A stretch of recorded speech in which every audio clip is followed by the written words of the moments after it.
De Bamako en passant par Alger, les relations diplomatiques de la France avec les capitales de ces deux pays du Sahel ont connu une évolution tumultueuse la semaine dernière. De quoi s'interroger sur l'avenir de l'armée française qui voit son hégémonie au Sahel se détruire peu à peu. Le ton condescendant utilisé ce dernier temps par le président français, Emmanuel Macron, à l'égard de certains dirigeants de ses alliés du Sahel est à l'origine de la détérioration des relations diplomatiques entre l'ex-puissance coloniale et Bamako d'une part et Alger de l'autre. Le discours du Premier ministre de la Transition, Choguel Maïga, à la tribune des Nations Unies a été le bouc émissaire pour les autorités françaises d'utiliser un ton paternaliste contre les autorités de la transition du Mali. La colère de Emmanuel Macron contre le Mali n'est certainement pas née du discours du Premier ministre malien, mais surtout des rumeurs sur la signature d'un éventuel accord entre le Mali et une société paramilitaire russe pour la formation des éléments de l'armée malienne et les autorités.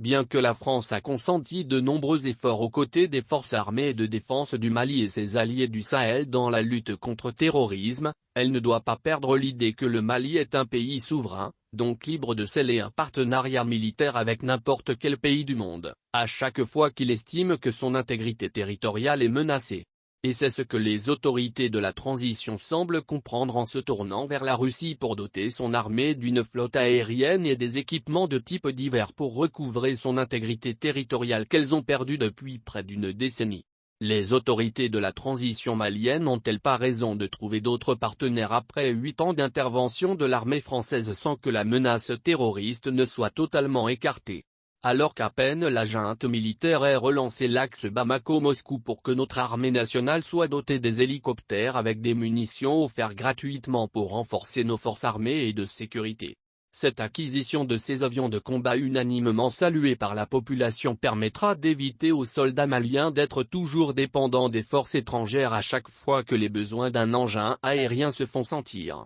Aujourd'hui, avec la fermeture de l'espace aérien algérien aux avions militaires français, le déploiement de ces hélicoptères est plus qu'une nécessité. Et s'avère comme une alternative si jamais l'armée française décidera définitivement de plier bagages. L'escalade diplomatique entre la France et l'Algérie provoquée toujours par le locataire de l'Elysée, qui excelle ces derniers jours dans un ton condescendant envers les États du Sahel, doit être mis à profit par Alger et Bamako pour renforcer la coopération militaire dans le cadre de la lutte contre le terrorisme sur cette frontière longue de plusieurs centaines de km. Bien que Bamako soit resté silencieux après les propos durs d'Emmanuel Macron contre la transition en cours en Mali, l'Algérie, quant à elle, n'a pas gobé que la France continue à se comporter sans égard contre elle. Alger a non seulement rappelé son ambassadeur, mais a automatiquement pris des dispositions à la hauteur de la gravité des propos de Macron.